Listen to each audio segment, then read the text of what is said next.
నా శుభాంశు అనేటటువంటి వ్యక్తి వ్యోమగామిగా ఇప్పుడు అంతరిక్షంలోకి వెళ్ళబోతున్నారు. అంతర్జాతీయ వ్యవహారాలకు సంబంధించి నాసా నిర్వహిస్తున్నటువంటి పరిశోధనలు.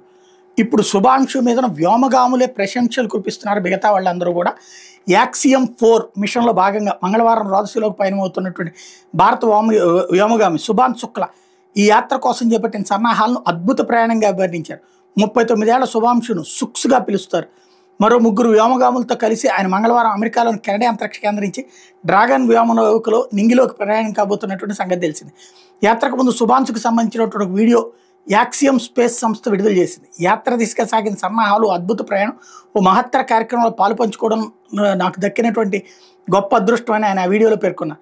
అంతరిక్ష పరిజ్ఞానాల్లో శుభాంశుకు అద్భుత ప్రావీణ్యం ఉందని సహచర వ్యోమగాములు commander Peggy వెట్సన్, machine స్పెషలిస్టులు టిబర్ కపు Hungary, Slawosz విన్స్కియాస్కి Poland చెప్తున్నారు. ఆయన అంతరిక్ష విధుల మీద అమితమైన ఆసక్తి, ఏకాగ్రత కలిగిన అత్యంత తెలివైన వ్యక్తి అంటూ అభినందించారు. సూక్ష్మ విజ్ఞానం అవగాహన 130 ఏళ్ల వ్యక్తిని తలపిస్తోందంటూ స్లావోస్ట్ చెప్పుకొస్తున్నారు. పనిలో ఆయన మమేకం అవుతారని, వేగంగా స్పందించగల సత్తా ఉందని చెప్పారు. డ్రాగన్ వ్యోమనౌకకు ఆయన్ని పైలట్గా పొందడం గొప్ప విషయం అంటూ సెగ్గి వెట్స్ అని చెప్పుకొచ్చారు. అమెరికాకు చెందినటువంటి పెగ్గీ గతంలో 675 రోజులు రాజశీలో గడిపారు కూడా.